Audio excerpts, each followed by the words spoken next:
नमस्कार साथियों। आज जो अपने फॉर्मूलों की क्लास है वो साधारण ब्याज के जो फॉर्मूले हैं उस पर आधारित है। साधारण ब्याज के फॉर्मूले।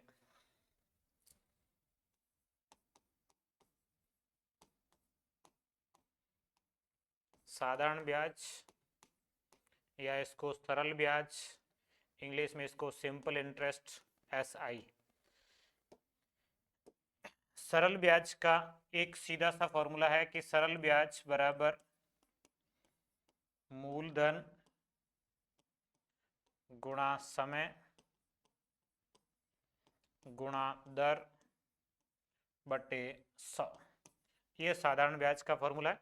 साधारण ब्याज बराबर मूलधन गुणा समय गुणा दर बटे 100। ये सरल ब्याज का फॉर्मूला। इसमें जो मूलधन है वो धनराशि आपको प्रश्न में दे रखी होगी, किस धनराशि पर ब्याज ज्ञात करना है। और फॉर्मूले में मान रखेंगे तब दो चीजों का ध्यान रखना, एक समय में और एक दर में। जो यहाँ समय लिखेंगे वो हमेशा वर्ष में होना जरूरी है। समय आपको वर्ष में ही लिखना है। समय वर्ष में लिखना है। यदि वर्ष में नहीं दे रखा हो, कई बार ये होता है कि 6 महीने दे रखे हैं या 8 महीने दे रखे हैं, जैसे 8 माह दे रखा, महीने दे रखे हो तो उसको आपको वर्ष में बदलना होगा। यदि महीने दे रखे और उसको वर्ष में बदलना है तो उसमें आपको भाग देना होता है 12 का। 8 महीने हैं, इसके बराबर वर्ष कितने होंगे, तो 8/12। 8 और 12 4 से कट जाएंगे, 2/3 वर्ष। तो जो भी समय आएगा उसको हमेशा वर्ष में बदल के ही लिखना है। यदि महीने दे रखे हैं तो उसको वर्ष में बदलेंगे 12 का भाग देके। अब कई बार ये ऐसे होता है कि 5 वर्ष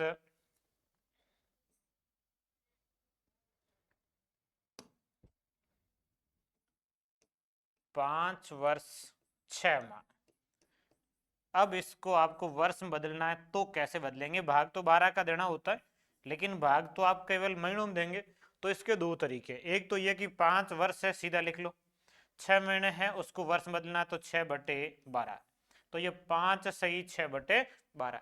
दूसरा ये कि टोटली आप महीने लिख लो, 5 वर्ष में कितने महीने होंगे, साथ में 6 महीने और लिख लीजिए। 5 वर्ष में कितने होंगे, तो एक वर्ष में 12 महीने होते हैं। 12 × 5 करेंगे तो 60 महीने, वो 6 ये 66 महीने होंगे। और आप 66 के अंदर भाग दे देंगे 12 का। एक तरीका तो ये फिर 6 से कट जाएंगे, 6 से कटेगा ये 11 बार, ये 6 से कटेगा 2 बार, 11/2 वर्ष। एक तरीका ये। दूसरा ये है, यहाँ 6/12 कट जाएंगे, 1/2 आएगा, 5 सही 1/2। फिर इसका 5 का 2 से गुणा 10 1, ये 11/2 वर्ष। ये यदि महीने दे रखे हो तो उसको वर्ष में बदल सकते हैं। दूसरी चीज, यदि दिन दे रखे हो तो भी उसको वर्ष में बदल सकते हैं। दिन है और उसको वर्ष में बदलना है तो आप भाग देंगे 365 का। चाहे साधारण वर्ष हो चाहे लीप वर्ष हो, उससे फर्क नहीं पड़ता है। एक मानक वर्ष मतलब 365 ही माना गया, तो आप भाग 365 का ही देंगे। साधारण वर्ष होगा तो भी 365 का भाग देना है, लीप वर्ष होगा तो भी 365 का ही भाग देना है। जो दिन दे रखे हैं उसमें 365 का भाग देंगे तो वो किस में बदल जाएगा, वर्ष में। अब जैसे आपके सामने 146 दिन दे रखे हैं, अब आप इसको वर्ष में बदलेंगे तो इसके अंदर भाग देंगे 365 का। तो ये 146/365, ये वर्ष में बदल गया। इसके बाद इन संख्याओं को आप 73 से काट सकते हैं। 146 से जो 73 से कट जाएगा 2 बार, यह 73 से कट जाएगा 5 बार। तो इसका उत्तर आएगा 2/5 वर्ष। यदि दिन दे रखे हैं तो 365 का भाग देना है। ध्यान ये रखना है कि 365 जो 73 से कटता है, 365 के गुणनखंड ऐसे हैं 5 × 73। ये भी कैलकुलेशन में कहीं न कहीं उपयोगी सिद्ध होगा कि 65 है उसको 5 × 73 लिख सकते हैं आप। मतलब 365 में 73 का भाग पूरा पूरा जाएगा कितनी बार, 5 बार। ऊपर वाली संख्या ऐसे कट रही है तो ठीक है काट सकते, नहीं कट रही है तो ऐसे नहीं काट सकते। ये था समय का। अब इसके अलावा दर, दर प्रश्न में जो दे रखी है वो हमेशा वार्षिक प्रतिशत होनी जरूरी है।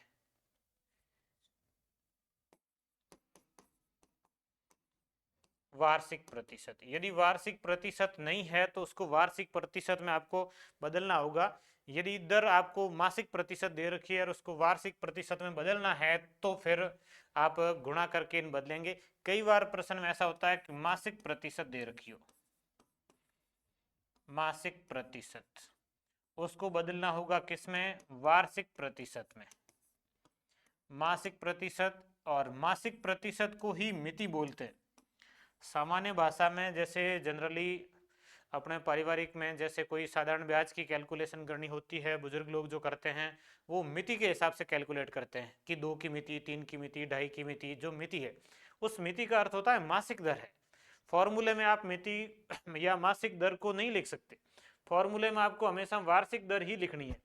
तो ये जो मासिक दर है इसको 12 से गुणा करके वार्षिक प्रतिशत में बदल सकते हैं। मासिक प्रतिशत या मिति जो है उसको 12 से गुणा करके वार्षिक प्रतिशत में बदलेंगे। ये थोड़ा सा आपको ध्यान रखना है। जब भी जैसे आपको 3% मासिक दर दे रखी है तो इसको वार्षिक बदलने के लिए इस 3 को गुणा करेंगे किससे, 12 से। 12 गुणा 3 कितना हो जाएगा, 36। तो ये जो दर है वो वार्षिक प्रतिशत में कितनी है, तो 36% है। कई बार ये आता है कि 2 की मिति,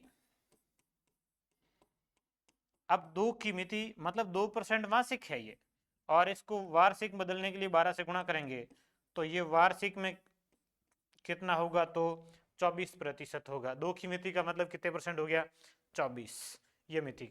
अब कई बार होता है कि प्रतिशत में दर दे ही नहीं रखी होती है, ऐसे लिखा होता है 2 पैसा प्रति रुपया प्रति माह। कई बार ये इस तरीके से लिखी होती दर, न मासिक लिखी है, न वार्षिक लिखी है, न प्रतिशत में लिखा है। ये 2 पैसा प्रति रुपया प्रति माह इस तरीके से लिखा हो तो इसका अर्थ क्या है समझिए। 2 पैसा प्रति रुपया मतलब 1 रुपये के ऊपर 2 पैसा ब्याज, और प्रति महीना मतलब 1 महीने का।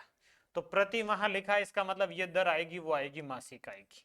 इतना कैलकुलेट हो गया कि ये तो है मासिक। अब ये कि 2 पैसा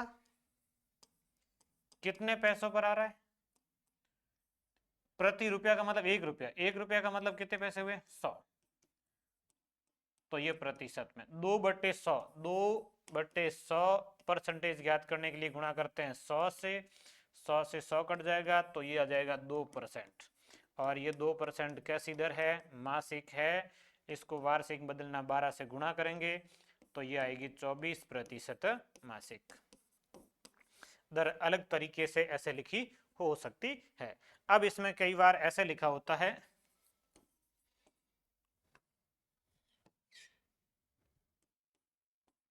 3 पैसा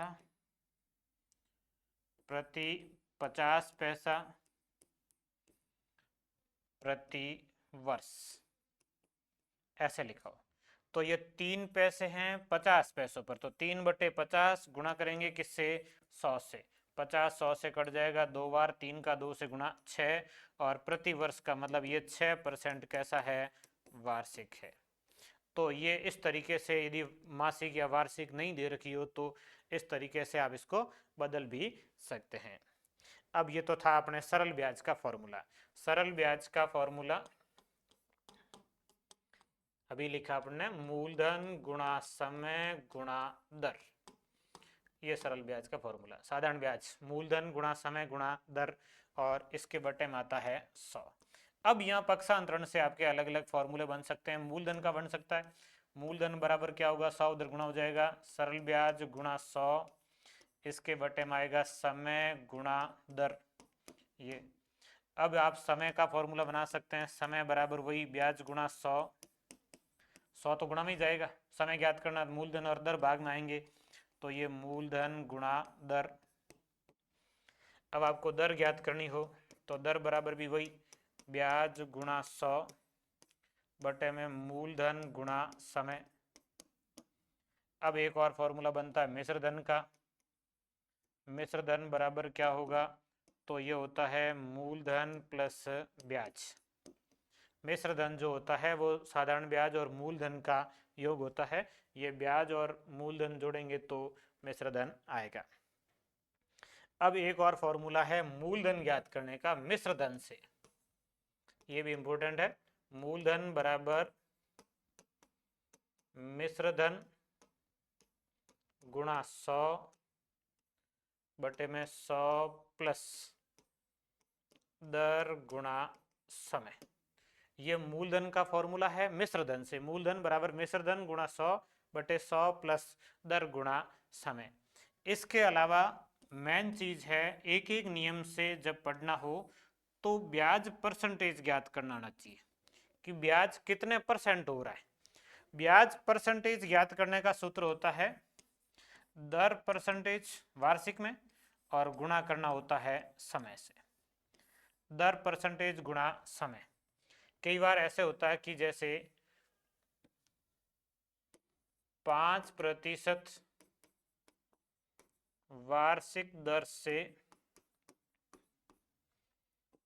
3 वर्ष का सरल ब्याज, मूलधन कुछ भी हो सकता है, ये 5% की वार्षिक दर से 3 वर्ष का जो सरल ब्याज है। अब ये ब्याज जो है कितने परसेंट होगा, तो यहाँ लिखनी वार्षिक दर। वार्षिक दर कितनी है, 5% है और समय कितना है 3।